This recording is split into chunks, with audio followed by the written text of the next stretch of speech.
Okay, I bet you're just chomping at the bit to start your very first map. But before we even fire up the software, I want to talk about making a map feel lived in.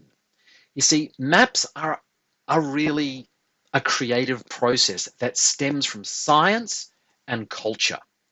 They're not just a pretty picture.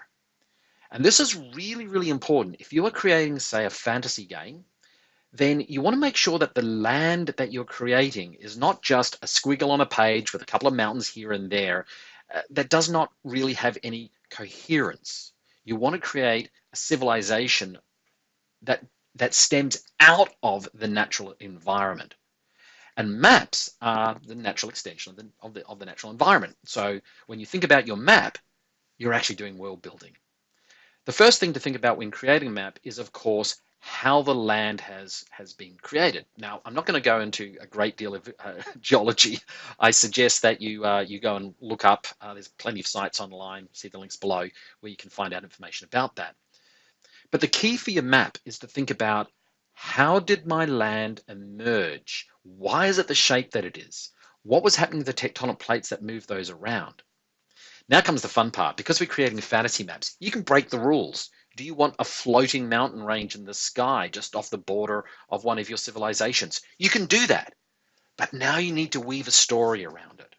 Another thing that you might want is an asteroid hit. In my own fantasy world setting, I've got an area called the Dragon's Mouth, which is actually an ancient magical asteroid hit, and all sorts of weird magical radiation comes out of that, and bad monsters and so forth. So, lots of fun.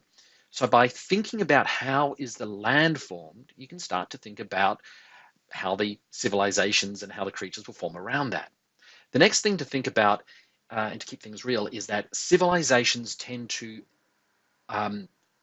evolve and emerge around primary resources.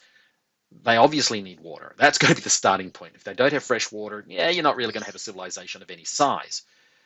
They also need natural resources. Now, the type of civilization that emerges around a natural resource will be shaped by that natural resource.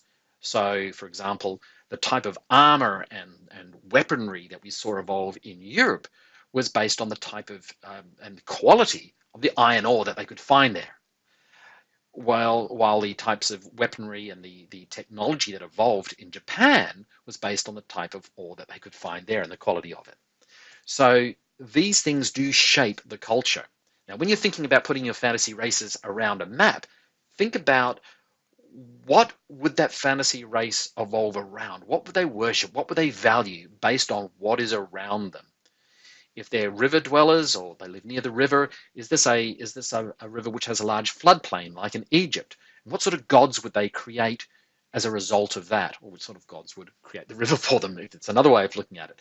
If there's lots of forested areas nearby, what sort of culture would that make? Is it cold? And so forth.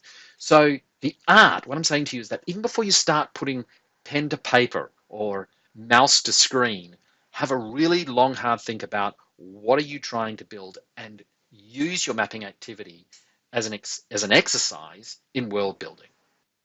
So what I'd like you to do to wrap up this particular short tutorial introduction is go and look at some of the links below. Have a think about what this means for the sort of map that you want to create. And then what we'll do is we'll come back and we'll start making the map.